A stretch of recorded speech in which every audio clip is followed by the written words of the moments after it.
I'm a guy that helps people live life by design rather than by default. And if you don't figure out how to design the life that you want, you're going to default into the one that somebody else wanted. Amazing. When you see these avatars of who you want to become, don't fall in love with their today. Do some due diligence about their yesterday. You start something that could potentially change your life. You run into some adversity and you say, screw this, it's a scam. I shouldn't have ever done it. But you go to work doing something that you hate for decades and never quit that though. So just think about like the mindset of that though. Welcome back to the Beyond the Wealth podcast. I'm your host, Andres Sanchez. Today I have Brian Adamson here, a real estate investor. I'm so excited to dive into this. I don't think that I've actually had a traditional real estate investor as one of my guests yet. So like I mentioned before we got on, I've got some personal questions I want to roll through. And then I just want to give people a view into your journey and how you got into this industry. For sure. Well, thank you for having me, Andres. I'm at your service, man. Whatever you need, I got you. Yeah, let's do it, man. Let's dive right in. So before we go through and start getting into the nitty gritty of real estate, just give everybody a little bit of an example of who you are.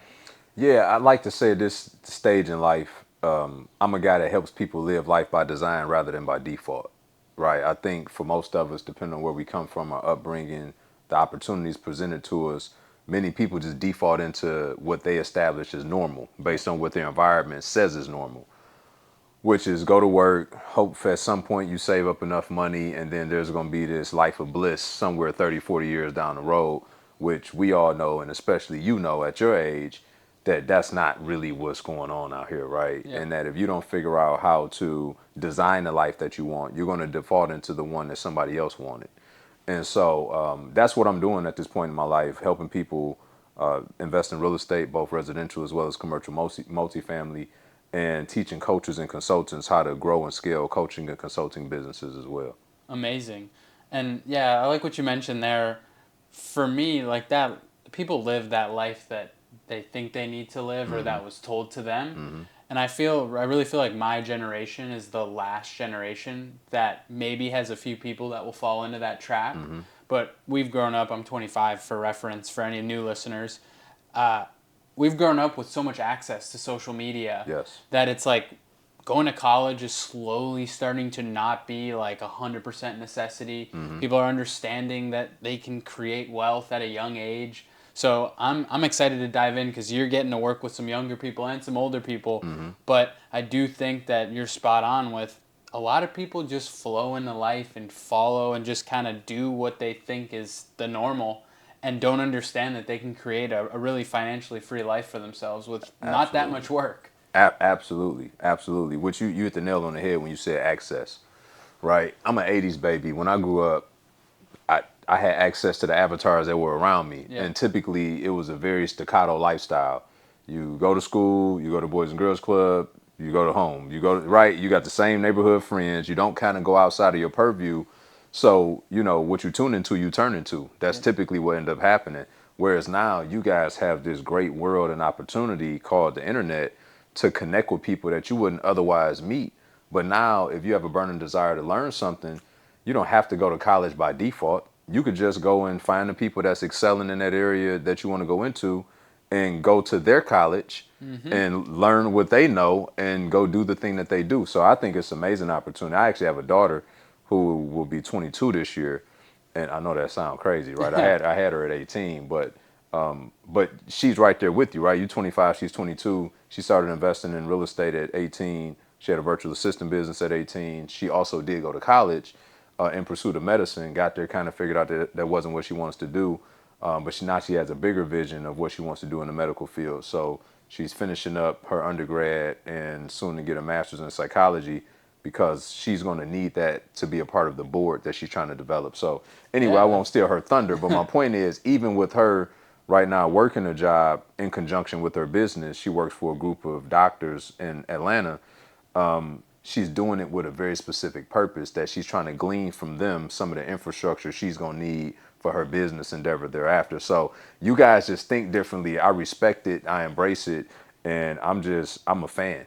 Yeah, no, I mean, we're going to have her on the show when she gets this going. That's amazing. Yeah.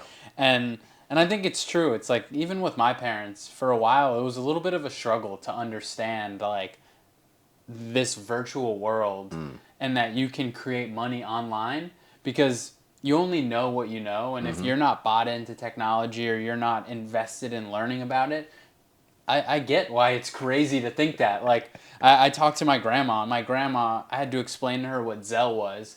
She thought that when I Zelled you money, that my bank sent somebody in a car with a check to your bank, and that the money would be transferred. So it's like you have that like last generation of Yeah. people that technology is still so foreign, and when you try and explain to them, like, dude, I create money online by making content, by being in these groups, by creating communities. It's hard for some people to understand, but it really is, for our generation and the one under us, becoming so normal. I think now, this year, the number one thing kids in grade school want to be when they grow up is a YouTuber, which is Wow. crazy. Wow. Shout out to Mr. Beast, right? Literally. Yeah. Yeah. That's, man, that's intriguing, Yep. actually. You know, I think social media is one of the greatest gifts, but probably one of the greatest curses also for your generation, Yeah. right? Because it's so much that you can get so busy doing everything that you do nothing. 100%. And then also seeing these YouTubers who are now more at the forefront about how much money they're making, which 5 years ago that wasn't the case. No. That without context, people will pursue the wrong thing. And they have to understand all of the nuance, the investing, the reinvesting that goes along with, and the talent and the skill, by the way, to become a sensational YouTuber in the context like a Mr. Beast, who can, I heard the other day that he turned down, like, allegedly, right? That he turned down $1 billion offer Yep. because he think he's worth 10 to 20. You see that interview with Patrick Yep. Bet-David? Yep. And I was like, this is bizarre to me, Yeah. right? But crazy. it's crazy, but I respect it. But people need to, again, understand that when you see these avatars of who you want to become, don't fall in love with their today. Do some due diligence about their yesterday. Yeah. Wow, I love that quote. Because we got to really figure, that's the first time I ever said that. This is exclusive for you, Andre. Yeah, hell yeah. But we got to really figure out what's the backstory to that. Yep. Because I think we sensationalize and over obsess with where we see people today. If we knew what they had to endure to get there, we may figure out there'd be something different that we want to do with ourselves. Yeah, and I think that's so spot on. It's like, when you look at a content creator, you look at somebody on social media, you think, damn, that's a lot of fun. Like, I would love to do that. Man, I've had a few businesses that required content.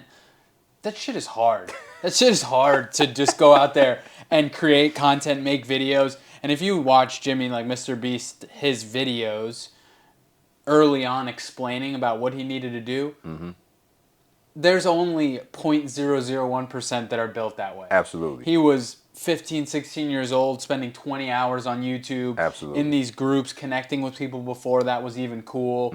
He lives in his office right now, every day, 24 hours a week. Like, it's insane what he Yeah. does. But from the outside looking in, it's like, that's what I want to do when I grow up. It's Yeah. crazy. Yeah. I think it is more parity than becoming a professional athlete. Yep. Right? The Yep. numbers are bigger, but to your point, it still requires professional athlete talent in this particular context. Yep. And that's the part that people do need to take heed to. Man, I was at Vid Summit in Dallas where Mr. Beast was at, amongst others. When was this? This was last October. Bro, I was exhausted. Yeah. Listening to them talk about all the various nuance of what goes into every single piece of content that they shoot. It just makes you feel like you know nothing.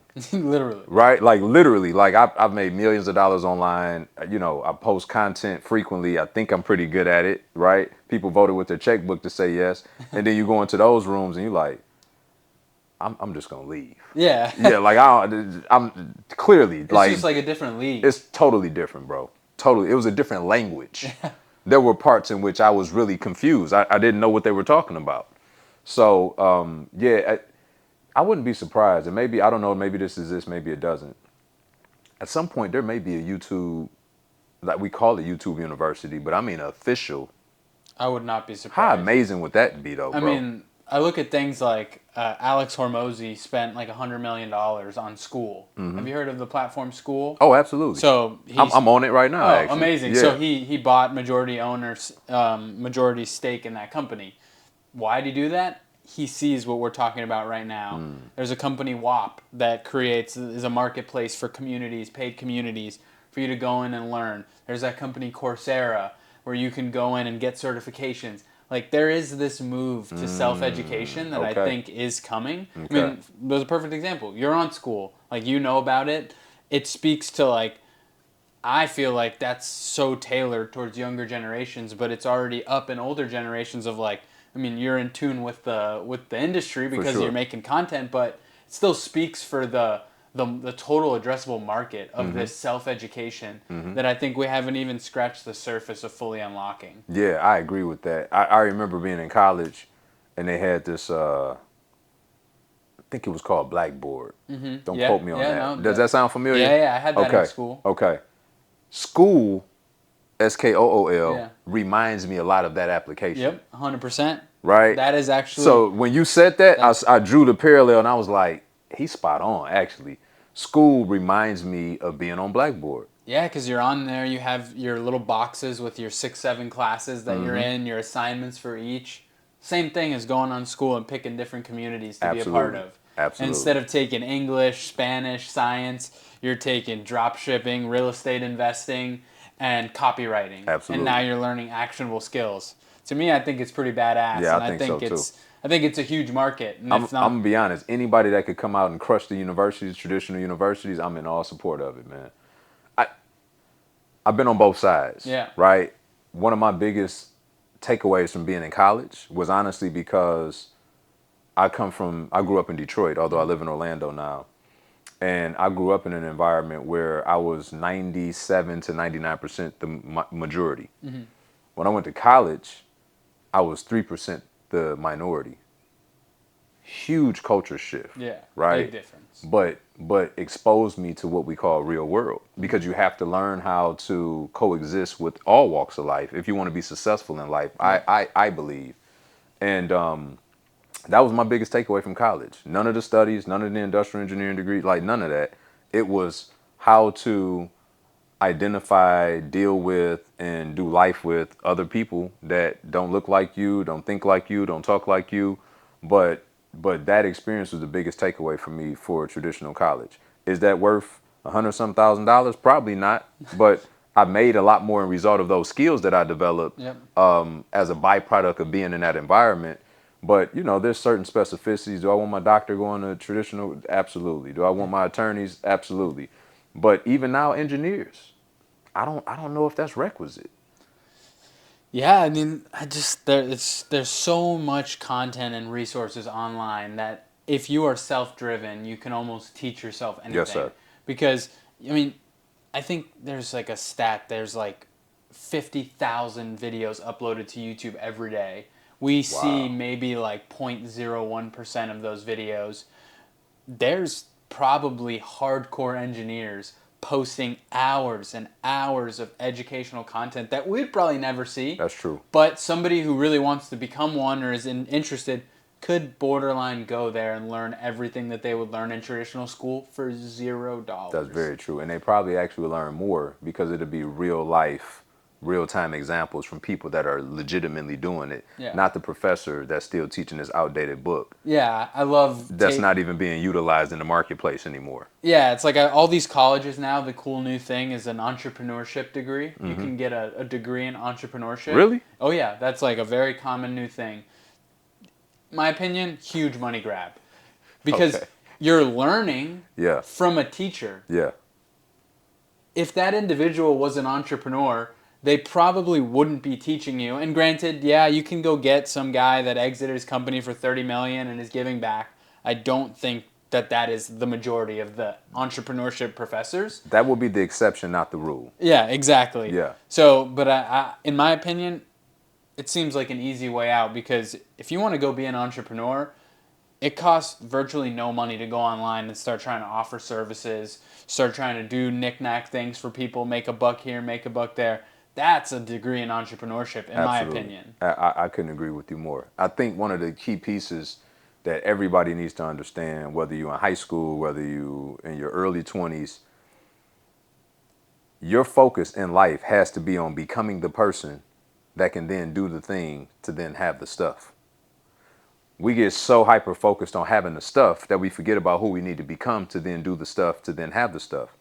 And so regardless of what age that you're at, I mean, me at 40 now, I'm still focused on who I need to become day in and day out. My measuring stick on whether or not I was successful has nothing to do with the amount of money I made, has everything to do with, did I learn something new today?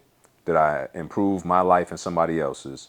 Those are the things that I'm measuring to see if I put on the board. If I put points on the board in those areas, then I know I'm progressing, right? Because nothing stays the same. The only constant in life is change. Yep. So we have to constantly be changing, and we have to constantly be improving and adding skill set, because the level of income that you earn will be directly proportionate to the level of skill that you acquire. 100%. Yeah, I always say I think the biggest mistake people can make is complacency, because life changes so much faster than you really think it is. And so many people fall into that trap of like, I'm doing great, like let me take my foot off the gas. And then before you know it, you're a laggard and you're way behind from where you were, maybe a leader. And I love what you say, like you have those two specific goals every day. If you check that box, it's a guarantee that you're headed in the right direction, not the wrong one. Absolutely, bro. Absolutely. I'm curious. So Yep. you said you're 25. 25, yep. What does your like sphere of influence look like right now? Like what am I influenced? The people you hang around. Yeah. Right? Are they other 25-year-olds? Are they older? What do they do? What does that avatar look like? Yeah, no, it varies a little bit. So like I'm somebody who got really fortunate. I have 3 friends that have been my friends since pre-K, 5 years old. We all met. Yeah. We're all 25 now. We all hang out 2 to 3 times a week. Okay. We're all kind of headed in the same direction. One of us is a lawyer, and he went down that path. Yeah. Went to one of the best law schools in the U.S., got his law degree, is working on hopefully becoming the CLO, Chief Legal Officer of a big company now. And my other buddy started a cigar company, Ed Mago Cigars. Okay. Shout out to Ed Mago. Yeah, I own a cigar company in the DR. Oh, dude. Yeah, Crossfire Cigars. Okay, we're going to chat. His Yeah. company's now, he's been in it 2.5 years, just came back from PCA, had a huge boost. Yeah. I think he's in like 300 shops around the U.S. now. Bro, that's crazy. And he's 25 and Yeah. has built this company from nothing. And then all the people around me, I would say, are 20, my age up to like 30. Okay. But I'm blessed to live in a city like this in Yeah. Miami, where I've got access to just nonstop amazing people. Yeah. And then this show's really been beneficial too, because it's put me in rooms, put me in circles with really successful people I probably wouldn't have had access to originally without having to pay Yeah. a lot of money. Yeah. But instead they come on the show and chat with me for an hour, hour and a half. But for me, I'm just constantly looking for growth. Yeah. Like if I can surround myself with people that are at least headed in the right direction, I won't say that I'm one of those like super hardos that's like, you got to cut your friends off if they're not headed in the right direction and you've got to move across the world. Yeah. No, I love my people around me because Yeah. I think they make my life good. And if I'm happy and my day-to-day life is something I'm happy with Yeah. and I'm surrounded by these people, I will perform better, guaranteed. Yeah. So for me, it's just about keeping my circle small, keeping my head down, and always being curious and wanting to learn more from other people. Yeah. That's the way that I operate. Yeah, that's amazing. And I'm just curious, right? Because I'm not around a lot of 25-year-olds. And I know who I had around me at 25, which were also grade school buddies that we had been together for 20 years. The difference I would say is it sounds like in your group, although everybody is going into different fields, everybody's headed in the same direction. Yeah, correct. That's very important, right? So when you start hearing people talk about having to cut off people and prune their environment, it's because those people aren't headed in the same direction in life. Yeah. Forget doing the same things. And so at some point, elevation requires separation. You have to spend less time with the people that don't fit the narrative of your future and spend more time with the people that actually do. Yep. Because what you tune into, you turn into, right? So, yeah, a lot of my day one friends, as I will call them, as you explained, and, you know, by the time I was in my early 30s, we started to really have this massive separation. That probably should have happened sooner, quite honestly. I love them to death still, but we don't interact anymore because our lives, our paths just don't align. Yep. And that's okay. But nobody gets to get out of this world playing victim that they didn't make it because of. Whatever that because of is, you got to fix. Yep. Period. So I applaud you, man. Yeah, no, thank you. And again, I don't want people listening to think that I live in this beautiful, perfect world. There's definitely people that were around me that have fallen off, Yeah. gone in separate directions. It's just natural, like you said. It's going to happen. But for me, I just always made it a point that I've got 5 people that I know I could go to war with and are going to sit with me and stay around me no matter what. And I keep those people close no matter what. It's good.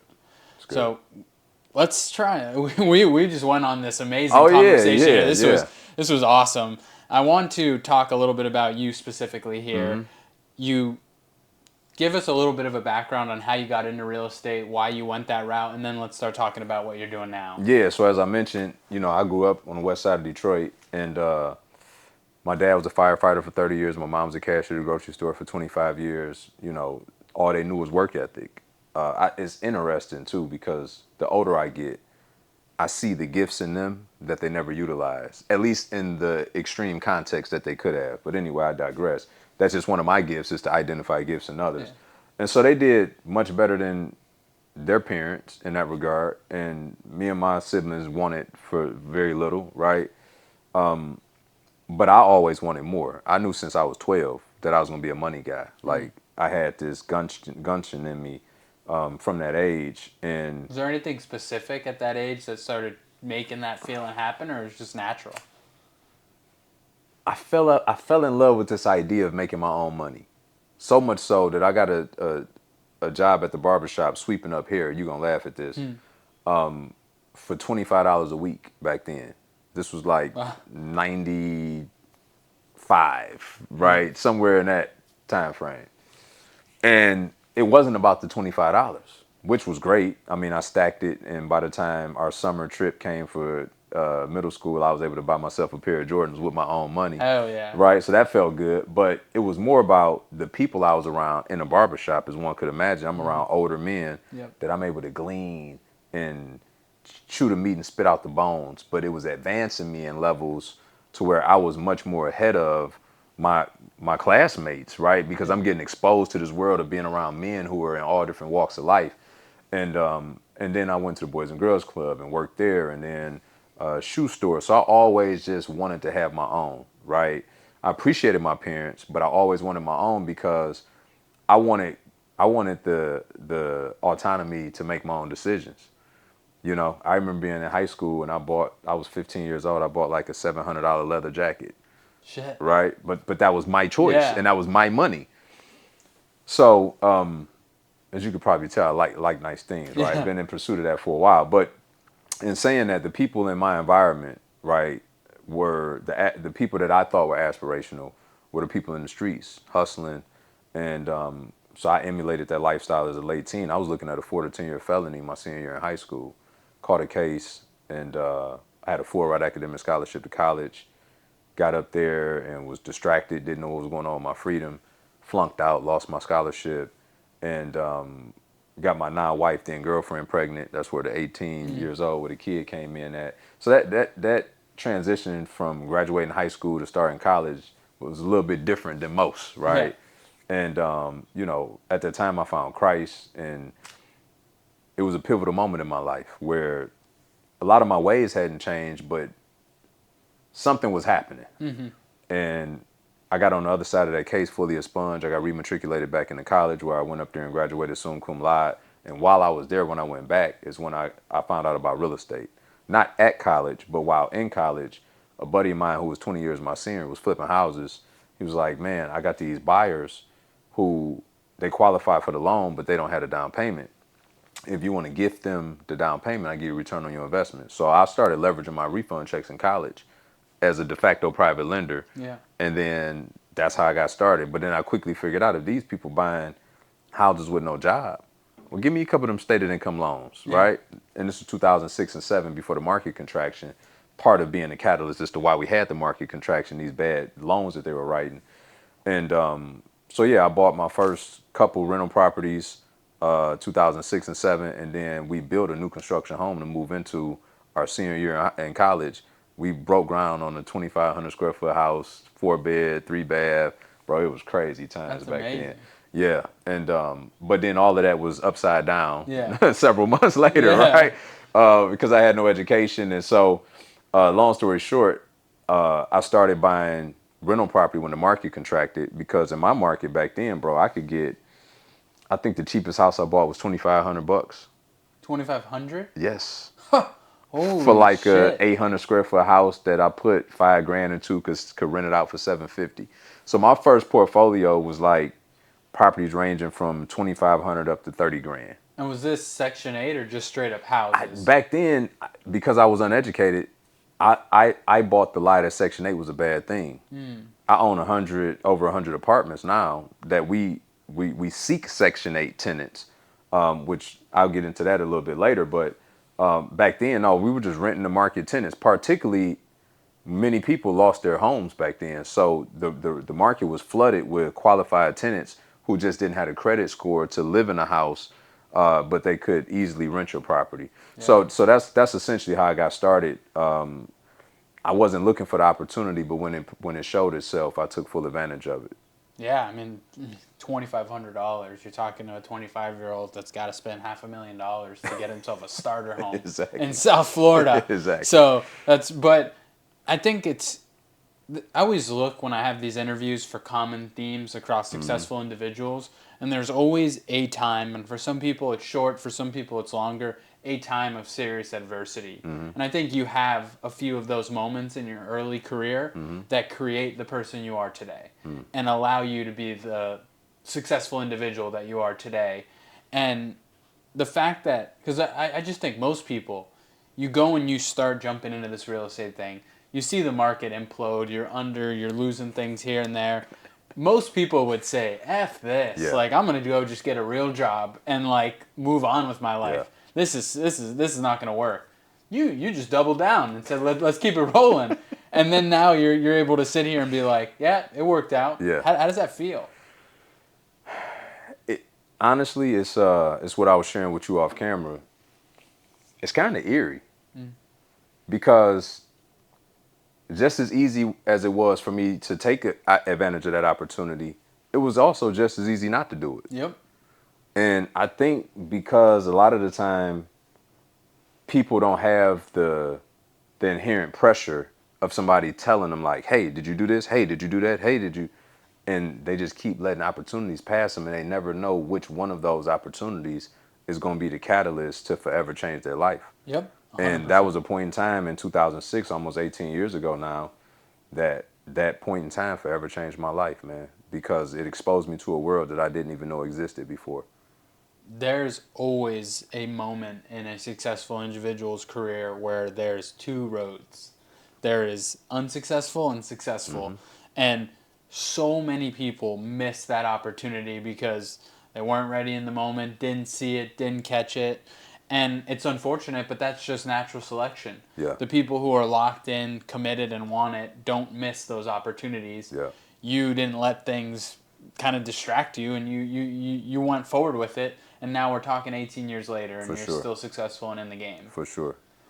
And lost $500,000 and, foreclosed on properties. And, it's new challenges at every level. Yep. But are you willing to continue to put yourself out there? Are you willing to take inventory on the things that you've done well, and also the things, and audit the things that you've done wrong and make adjustments? Are you willing to continue to invest in yourself when it's uncomfortable, right? My first mentorship in 2015 that I paid for was over $40,000.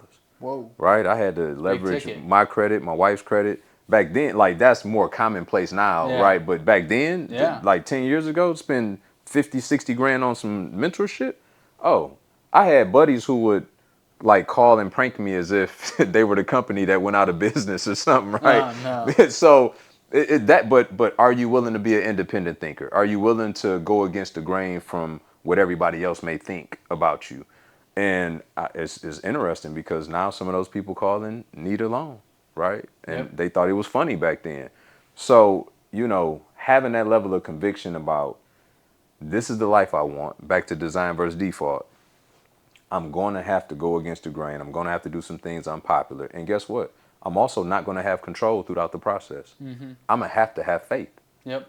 Yeah, I think entrepreneurs have to be the most faith-based individuals on the planet. Yep. Right? Everybody doesn't have to subscribe to the same faith ideology, but I'm just saying you have to have faith in something if you want to be successful in entrepreneurship. I think entrepreneurship is pretty damn close to a Hail Mary. You're just chucking something up there and praying that it works. Yes, sir. And you just find these things that they do.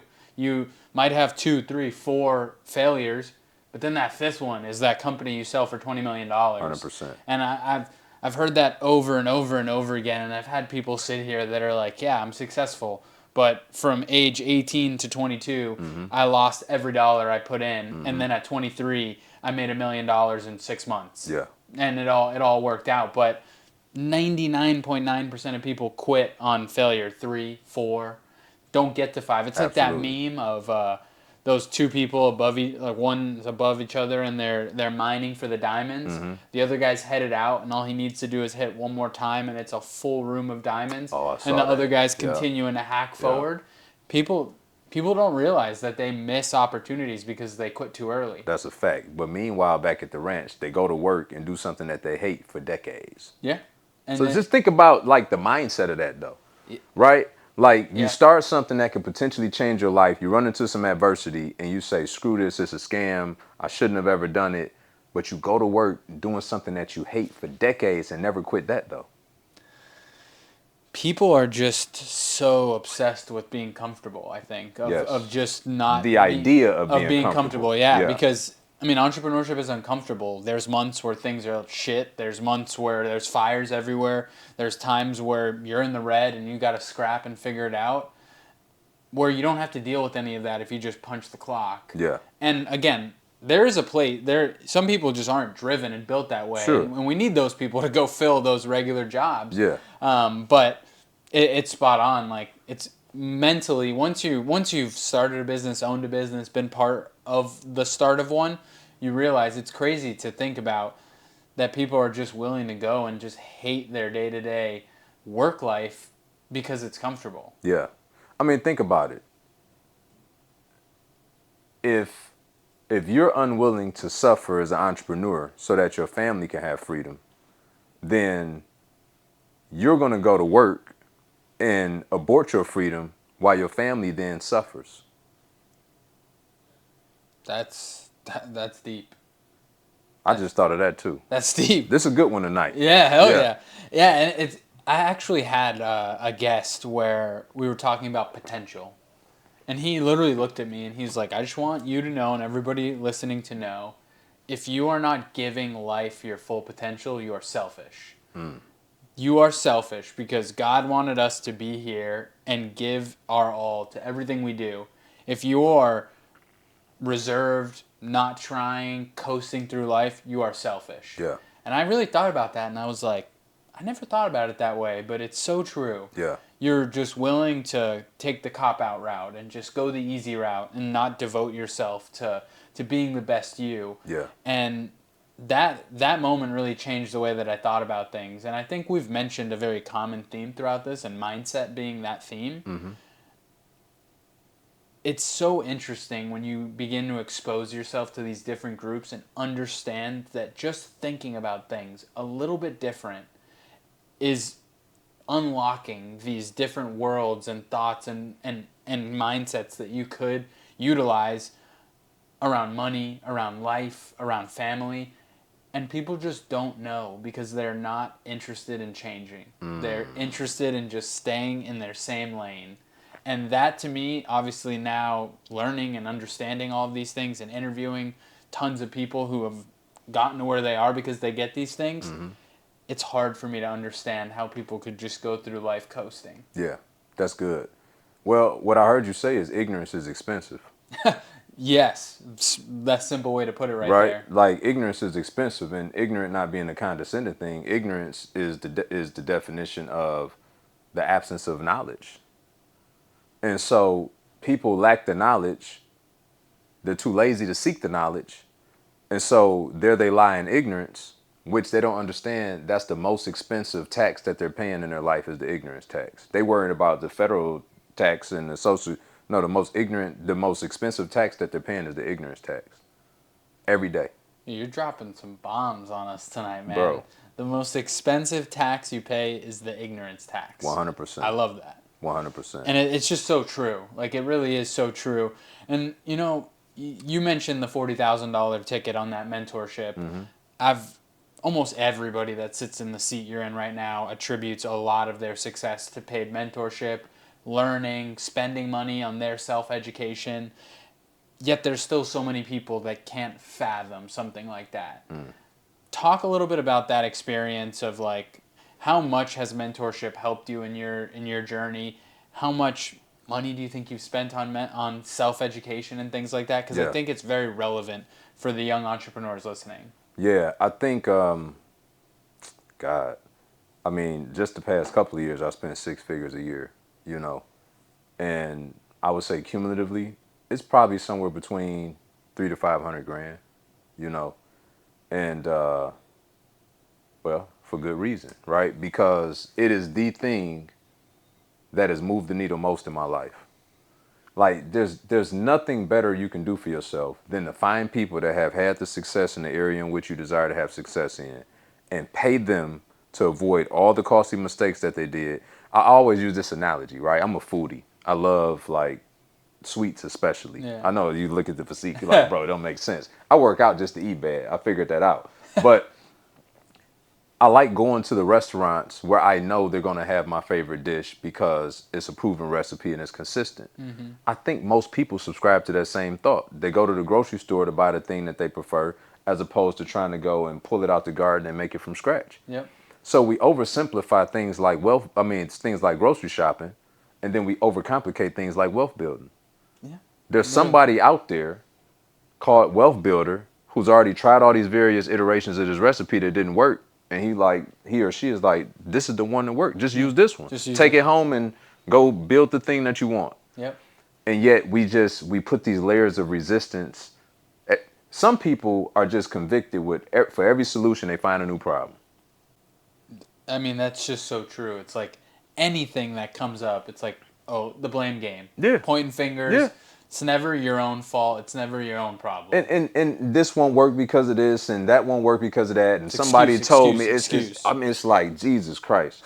So, yeah, mentorship is critical. It's one of the reasons why I've been offering it myself since 2018, is because I know the impact that it's had over my life, and it's just nothing like being able to ask somebody who's legitimately been through the fire, which that's a prerequisite for me. Any mentor that's promoting themselves and all they do is win, I'm scared of. Yeah. Right? Because if they're telling the truth, I'm in trouble. Because when I get into trouble, how do they help me? Yeah. And if they're lying, that's even worse. Because we shouldn't be covering up those things. We should be exposing them so that people can identify, dang, you know what? I just lost 100 grand. He lost $500,000. Okay, I should talk to him, kind of see what happened. Because when things like that happen to you, and you know this, most of us are an enigma in our friend group, you being the exception, but most of us are enigma in our friend group. So when things start going opposite of what you projected them to, everybody around you is confirming that you were wrong.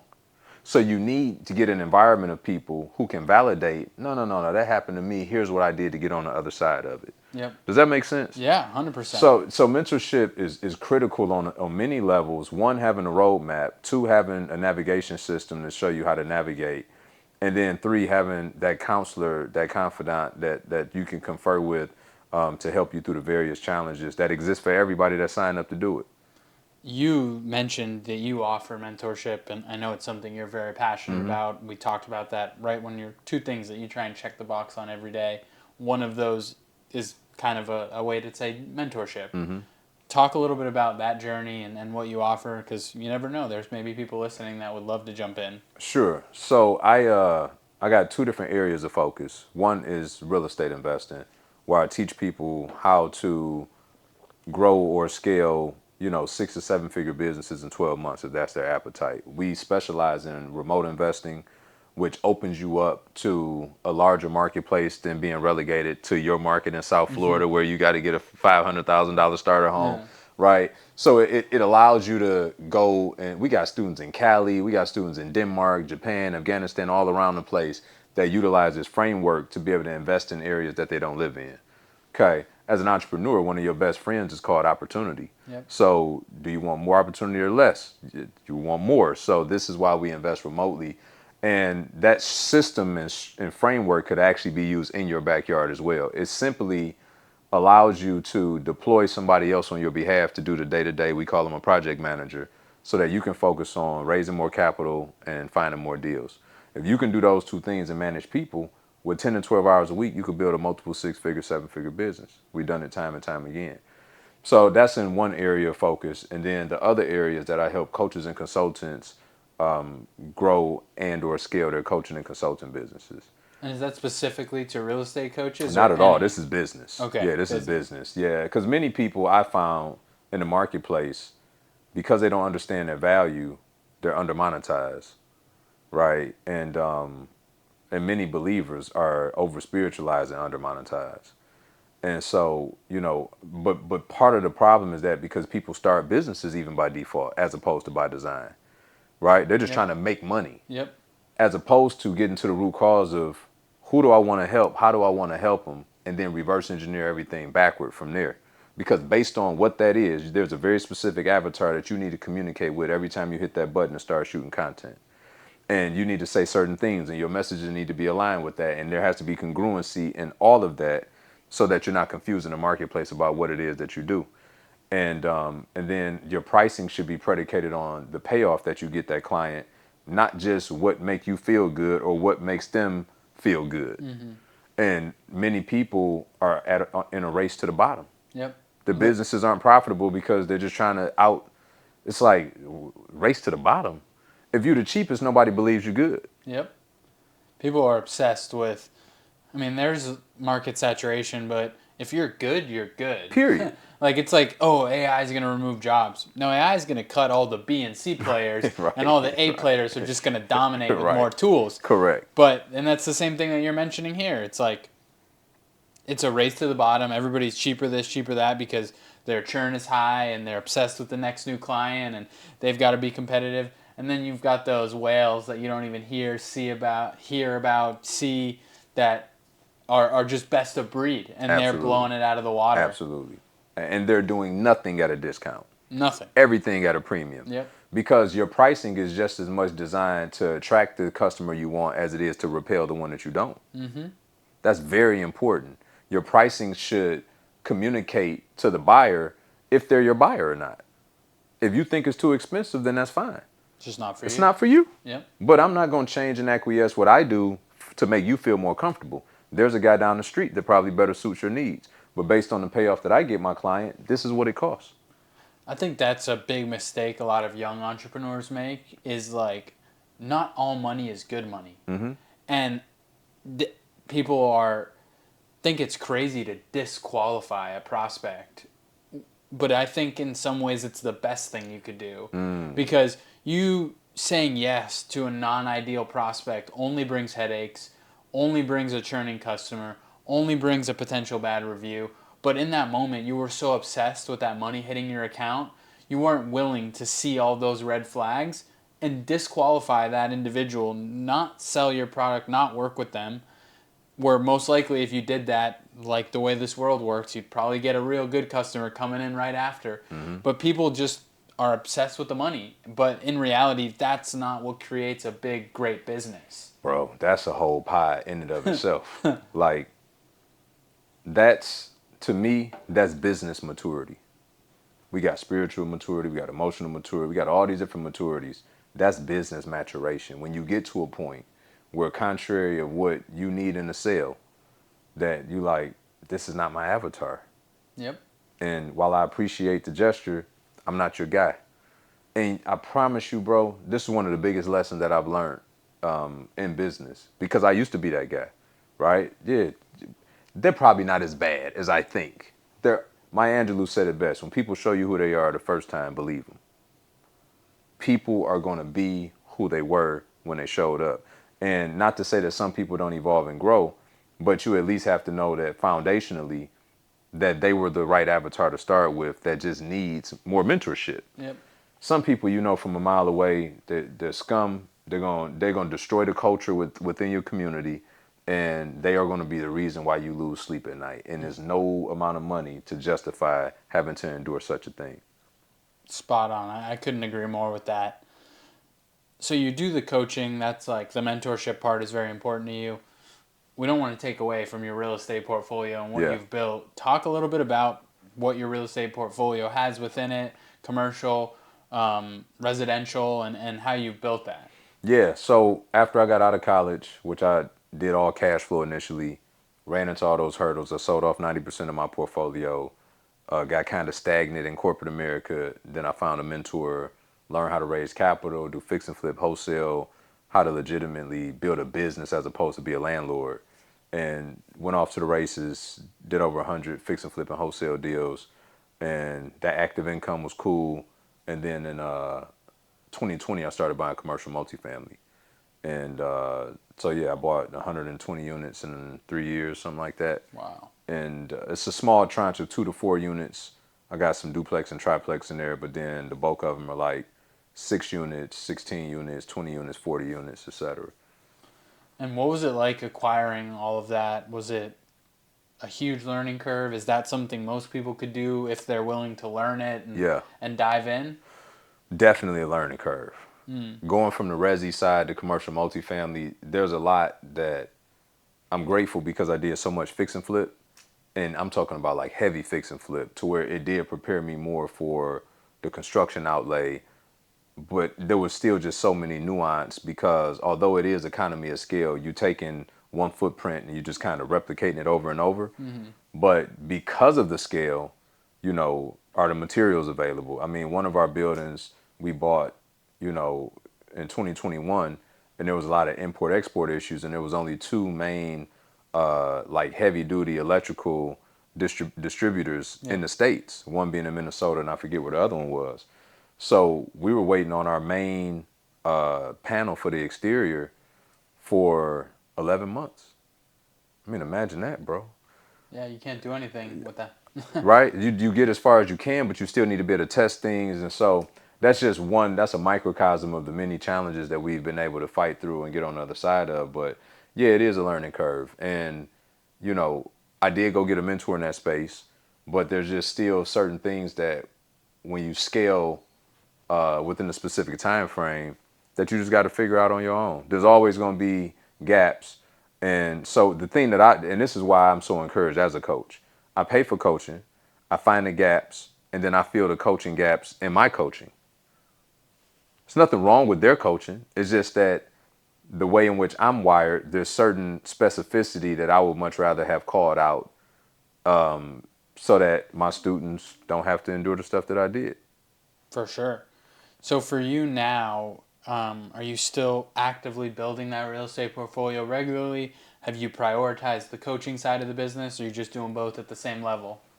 So my guilty pleasure, I actually, it's nothing that gives me more fulfillment than coaching. The real estate stuff becomes transactions after a while. I got people that manage that stuff. I work on the portfolio 8 to 10 hours a month. Right now, I'm in the process of refinancing some, stabilizing others. My real plan is to buy a international flag hotel in the next 12 months. Okay. So I'm kind of gearing up for that, provided that God don't call me to do something else. But I'm just really passionate about helping people right now and do the thing that they want to do. It's nothing that brings me more joy than that, man, honestly. Yeah. And you've now started to create a lot of content around this. And I see you on social media working on that. How has that journey into the content world been? Because I know it's not the easiest. Bro, I almost got out of here unscathed. Man, when I had to start making content, which was in 2018, so I'm on my second Instagram account. My Okay. first one got hacked 2 years ago. I had to start over. Oh, man. So it was nerve wracking, man. Like the people that were, so I was helping people behind the scenes already. Yeah. And they were like, we got to get you on Instagram. People need to know who you are. I'm like, but no, I'm not interested in that. I'm cool with doing it the way I'm doing it. Yeah. God saw it different, and they put me out there on this platform. And it literally was like throwing a kid in the deep end with no floaties on. I was like, man, what is this, right? Yep. And back then, they didn't have split screen on live. And so I remember I used to go live, and literally my finger would shake because I was that anxious to do it. It was the weirdest thing. I'm like, I'm sitting here talking to myself, but yet there's people here, but I can't see the people. This is unfair, Yeah. right? But then eventually, like anything else, you develop muscle memory, you run the reps, and more importantly, I started seeing the impact of what it was having on people. So then contrary, and this is just something I want to call out. Sometimes in life, you're going to have to stop focusing so inwardly about how it makes you feel and understand the impact that it's having on other people and how it's making them feel. And for me, that was what sold me. When I started to get the feedback from the people as to the things that I was sharing and how I was sharing it, how it was changing their lives, then I was like, well, I just better keep doing it till I get used to doing it. Because at this point, like, it's not going anywhere. Yeah, you're locked in. I'm locked in. Now you're part of that social media creator community. 100%. Because once you start posting and you start to build that core group of fans or people that admire you, it's hard to stop because Yeah, you almost feel like you owe them. for Like sure. they get excited to see what you have to offer, what you have to talk about, and that's really special. Yeah. And like I think for you, it's so cool. Somebody who's so passionate about mentorship, so passionate about helping other people. Social media gives you endless opportunity Oh, to do man. that, and that's so amazing. For sure. For sure. It's amazing. I've been doing this master class. I think we just did our 41st. So in the last 14 months, we did 41 master classes almost every week, right? Wow. Just think about that. Yeah. But I get to interact with a new group of people every single time that I do it. So when you start to really understand what your lot in life is for us to identify our gifts, seek our purpose, and then fulfill that purpose. And part of my purpose is to serve people in the marketplace and help them go and live lives that they want for themselves. And so I'm grateful for it. I don't got to do it. I get to do it. Yeah. I, dude, you've been giving me so many good things here. From your perspective, where do you think that obsession with helping people has come from? Like, where do you think that's just natural, the way that you are, the way that you were raised, or has that been something that you've just gotten this really big appetite for through life? I credit a lot of that to my mom. She told you she was a cashier at the grocery store for 25 years. We had canned goods, so we got basements up north, right? So we had canned goods stacked up to the ceiling in the basement, right? And one of her favorite things just was always to help people, even if they weren't like in a bad way. Like she just Yeah. always went out of her way to help and serve people. And I guess, inherently, I kind of picked up on that and didn't even realize it because one of the best things that I do in life is help people. I love to give. I'm a big philanthropist. And it's easy sometimes to give money, but I actually invest a lot of time in the people in my sphere of influence and whoever else that I may feel to be called or led to help. It's not always a transaction with me. And quite honestly, I got this rule that I won't take a student that I wouldn't mentor for free. Interesting. Because at some point, I'm going to need to go above and beyond for them. And I don't want to have to think to send them an invoice because I don't like them so much that I don't want to spend my time with them. That's everything you want in a coach. Yeah. What more could you want as a student than somebody that's that invested in you? So, from that perspective, like, one, if any of your students are listening, you're really lucky. Appreciate that. Appreciate it. Something I always like to ask towards the end of the interview is an interesting question that makes you have to think a little bit. If you were to go 10 years from now and look back at the current you, what needs to happen in the next 10 years for you to deem it a success? You weren't lying about it. I was going to have to think about this. In order for me to deem it as a success when I look back, I would want to see myself today find joy in the daily activity and the daily pursuit, not the outcome.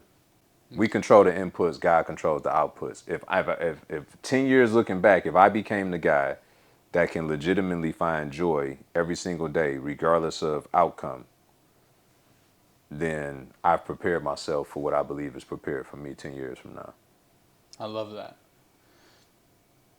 You have 60 seconds to tell an entrepreneur that stayed with us for this whole interview something, a piece of knowledge, a quote, anything that you think will provide them value. What is that? You're only going to be fulfilled if you do something fulfilling. Otherwise, you're going to go through life looking for counterfeit to fill the void of the thing that you know is unsatisfied. Spend some time with God, understand what's your purpose in life, and go and pursue that. Even if it doesn't make sense, even if you don't have all the pieces together, unless or until you pursue that thing, you're going to always walk around unfulfilled and empty. Amazing.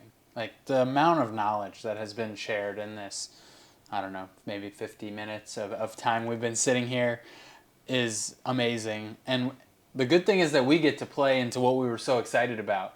I get to post this for free now on YouTube, and we get to drop education for anybody that wants to spend time with us and listen to this conversation. So we were fired up about it. We're also being part of that kind of free education movement. Mm-hmm. And my goal with this show is just one person per episode to get something valuable that they take forward and can action and help them be more successful. And I think we've done a great job at achieving that so far, and we're not going to stop that. So I want to just thank you for taking the time to come here and talk and connect with all of our followers and all of our listeners and really just give us this unfiltered access into what you've done to create the successful person you are today. Appreciate it, man. Appreciate you having me. This really fun, actually. Awesome, man. Yeah. Thank you so much. I know you've been working it today. Yeah, for sure. This is not your first podcast of the day. Yeah. Hopefully your last. Yeah, it is for the night, for sure. Okay, cool. Yeah, yeah. Well, man, thank you so much again for coming on. I can't wait to continue to follow you on your journey. And every time you take that next step up, you let me know, and we'll have you sit here, and we'll go through it again and have another conversation. Absolutely, Andres. Appreciate it, man. Thank you so much. I do want to give your viewers a free gift if you don't. Yeah. Okay. No, we love free gifts. So here we are, right? So I talked about remote investing. I think for a lot of people, it's like this taboo topic, right? Or it seems kind of out there. So I've got a book that I want to give to you guys for being viewers and faithful subscribers. Go to iflipebook.com and go get my book about remote real estate investing, and it's going to teach you some do's and don'ts that are critical and meaty. This is like a practical book that you can go out and start applying today. Okay, so I just wanted to gift that to all the viewers. Dude, thank you so much. And for all of you listening, that'll be in the description below on Spotify, on YouTube, on everywhere it's posted. So if that was interesting to you, just go down, click it, check it out. I mean, if you've been listening this whole time, you know there's going to be gold in there. So thank you for giving that to them, and, Yes, sir. and we appreciate it. Yes, sir.